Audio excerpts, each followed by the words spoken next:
Hey, what's going on, guys, and welcome back to another episode in the Bundesliga career mode. This is episode number 74, and today we're starting off with a useful monthly report and a squad report as well, as we've now entered November. I was going to show this alongside the standings in the last episode, but I totally forgot about it, so sorry about that. But you can see how the players are currently getting on right now. Valente has 10 clean sheets in 12 games to start the season off. Talk about deserving of that new contract. This guy is just absolutely fantastic, and you can see his squad, how it's looking right now. Eric Durm is up to a 79, and just briefly want to touch on this. I did discuss it a couple episodes ago, but right now you may not be aware of this, but I'm trying to train the players that are currently on my bench so they can all become 80 rated or more, because we've got a full first 11 of 80 plus rated players, and I think it'll be pretty cool as well if the bench is 80 plus as well. That will look really good for us, strengthening depth. So I'm trying to train Eric Durm to an 80. He's now to 79, just one rating shy of that, and also Mikel, our backup goalkeeper, is 78 overall, but his growth has just been ridiculous. He's been a backup goalkeeper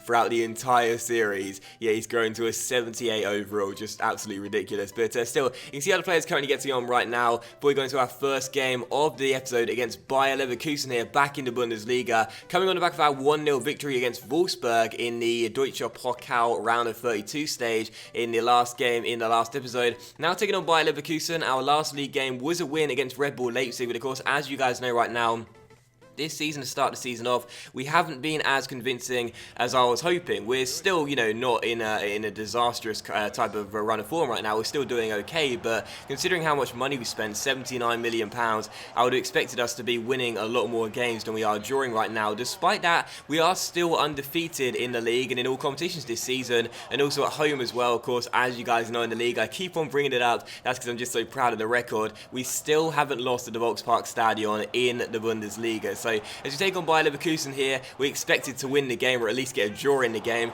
We had an early flurry of chances as well, quite a few good attempts. Another one fell there, but that shot went into the side, netting him behind for a goal. Kicking at the break, as you can see, we had looked the strongest side. Bayer Leverkusen hadn't taken a single shot in the first half. We just couldn't find the back of the net. But in the second half here, just past the hour mark, Tintaz gets on the ball and finds Danilo down the right hand side, crosses the ball into the centre, picks out Angel Correa. And when we need a goal, when we need someone to step up, when we need someone to score, we always can rely on Angel Correa. The unstoppable Argentine scores once again. Nice hold up from Tintaz off the bench, gave it to Danilo down the right hand side, and our Brazilian right back crossed the ball into the centre, and it was a first assist, I do believe, for Danilo in a Hamburg shirt. So a lovely cross by the former Real Madrid right back, Correa with the header, and it is 1-0 to the home side. So Correa with a goal, and after that nothing really happened until the 84th minute. Bayer Leverkusen forced a lot of bodies forward, trying to get themselves back on level terms, but really they just weren't, they just weren't keen on shooting, let's just say that. And we went on the break here. Tintaz held the ball up, rolled it across towards Correa. What a through ball from Tintaz, and Angel Correa slid in at the far post just inside the 6-yard box and turned the ball into the back of the net for his second goal of the game to get his brace. So heel of Tintaz, I thought I took the ball a bit too far wide there. I saw the goalkeeper coming out, tried to round him, got back on his line, but he stopped the ball, waited for the covering defenders to come across, and then played the ball right through the middle of them, picked out Correa, and Correa found the back of the net. But Tintaz was the key in this game as well, I must say. We brought him off the bench, and I made a triple change at the break, and it really helped us. I went to a 4-4-2 diamond wide, because I've been saying this a few times now. Correa this season has been a little bit isolated, gets stuck on his own up top, not really getting much support.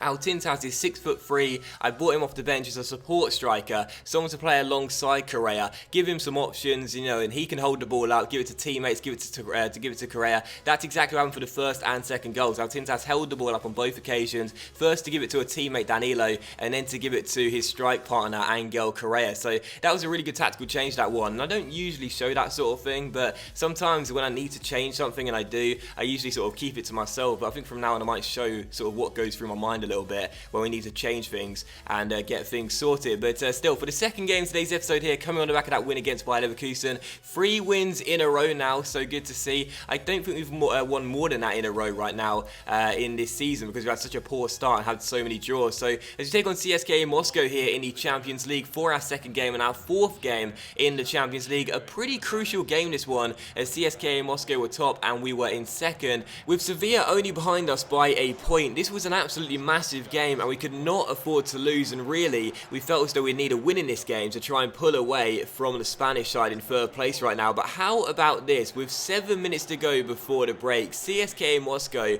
would go down to 10 men as Eremenko slid in from behind on Danilo after the right back won the ball back for us, and the referee awarded a straight red card to the number 25. Now, a question for you guys, was this a red card? Because I must admit here, when this happened, I was absolutely stunned because it was a bad challenge. He came in from behind and it was quite late. It wasn't timed very well. There was no need to do that. I understand that, but Danilo was in no threat to the CSKA Moscow goal. He was in his own half, and I didn't really feel as though the tackle was that malicious. I really didn't think it was that bad. Maybe I need to go to Specsavers. Maybe you guys disagree and think the referee called it right, but I think the referee gave us a really big advantage there because I think a booking would have been the right decision. But fortunately, he sent the number 25 off, and CSKA Moscow went down to 10 men. Having said that, they almost took the lead on a stroke of half time. Musa's head hit the post, and eventually Hoffman cleared the ball behind for a corner. So CSKA Moscow showing they weren't going to settle for the draw now. They were still going to be going for the win. But from the corner, Valente caught it. It was a terrible delivery, launched it long really quickly, found Angel Correa, who ran the whole way from just inside his own half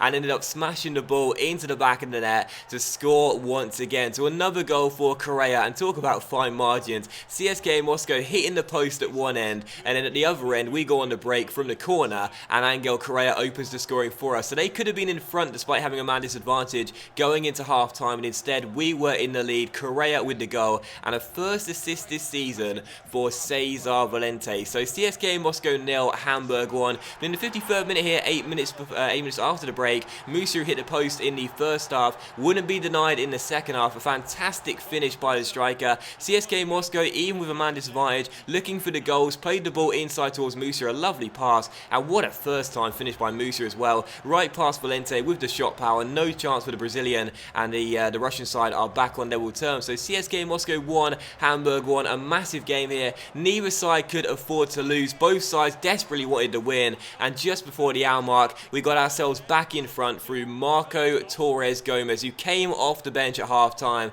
and made it 2-1 to the away side. And a really nice goal this one as well. We were down the right hand side, we switched the play from right to left. I thought we'd have more joy there as there seemed to be more space on that side of the pitch after the man got sent off, and Marco Torres Gomez with a brilliant finish there gets his first goal of the season, and MTG scores for us once again. So he's a bit of a forgotten man right now at Hamburg. Last season, of course, he came in the January transfer window from Bayern Munich. So much promise for him, 5-star skills, a good starting overall, still a teenager, but he sort of faded away a little bit since last season. But he still does get some game time from time to time, just not as much as he was getting last season. But after that goal, I think he deserves a little bit more game time, don't you? But still, following the games, you can see Sevilla did beat Basel by 5-0, so it was really important that we won that game and moved to top of the table as Sevilla overtake CSKA Moscow and go into second. But I just realised I don't have the group table. Well, sorry about that. I thought I did, but I must have forgot to record it. Sorry about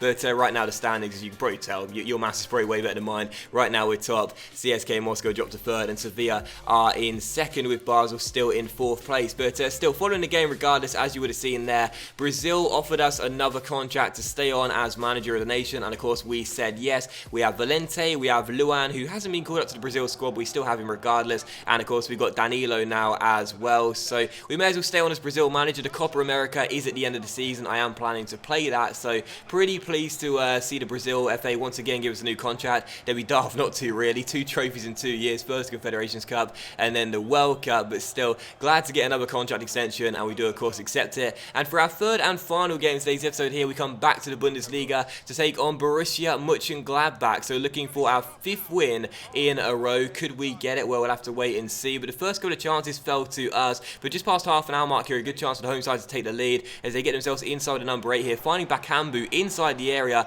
He crosses the far post. Brilliant first touch there. And a great offload to Kiyotake as well. Arriving late. And it's a fantastic finish by Kiyotake into the back of the net. And the home side take the lead. So what a first touch this was by the way, by the number 8. Very, very nice indeed, and a good finish by Kiyotake. Maybe Valente might be a little disappointed, a goalkeeper of his class, not to get to that shot, as it wasn't right in the bottom corner, and it didn't have too much power, but either way, not a bad strike. It came through a body, I think, as well, and Borussia Mönchengladbach did indeed take the lead. So 1-0 to the home side. We were looking as though at the break we may be on course for our first defeat of the season. In the second half here, Angel Correa was denied by our former teammate, Kleber, blocking his shot and deflecting it onto the post. So how about that? Kleber, desperate for revenge after we sold him. A really, really nice block there and a crucial one as well. We would hit the post in the 70th minute though, but instead this time the ball would find the back of the net as well. Maximilian Meyer runs to the corner flag to celebrate with the away fans, and what a stroke of fortune this was, because with 20 minutes to go,